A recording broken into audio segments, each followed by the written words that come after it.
ఆసనం పేరు ఏంటంటే పాదాస్తాసనం. ఈ ఆసనం చేసే ముందు కంపల్సరీ మనం ఈ కాలకృత్యాలను కంప్లీట్ చేసుకోవాలి. సో ఈ ఆసనాన్ని మొనాటుగా ప్రయత్నించవద్దు.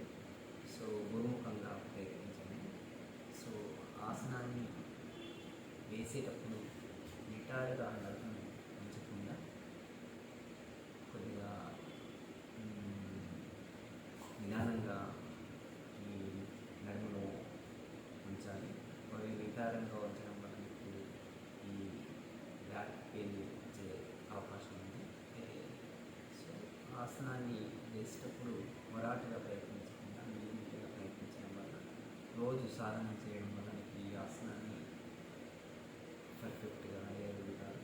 ఈ ఆసనం వల్ల మీకు పిత్తకోశం అనేది, తర్వాత ఇంకా అజీర్తి అనేది, మెయిన్గా అజీర్తికి సంబంధించినటువంటి దోషాలు ఈ ఆసనాన్ని తొలగిస్తుంది. సో అదేవిధంగా ఇంకా ఈ నడుము యొక్క కండరాలు, తర్వాత వీపు కండరాలు, చేతి కండరాలు, మొకాల కండరాలు బాగా సాగి మీకు ఈ బాడీ అనేది అనుకూలంగా ఉంటుంది. సో ఆసనాన్ని ప్రముఖంగానే అభ్యసించండి. సో రోజు మాత్రం దీన్ని సాధన చేయడం వల్ల మీకు మంచి ఫలితాలను సాధించవచ్చు. సో చూడండి, ఆసనాలు వేసే ముందు కంపల్సరీ కొన్ని వామప్ చేయాలి. సో ఈ ఆసనం వేసేటప్పుడు కంపల్సరీ ఇలా మనము ఈ పద్మాసనంలో కూర్చొని మామూలుగా నిటారుగా నిలబడి ఇల్లుగా మీ నడుమును వంచుతూ చూడండి ఆసనాన్ని ఈ విధంగా వేస్తాము.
సో ఈ విధంగా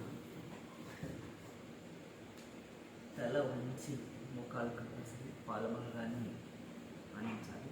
అట్లయితే ఫలితాలు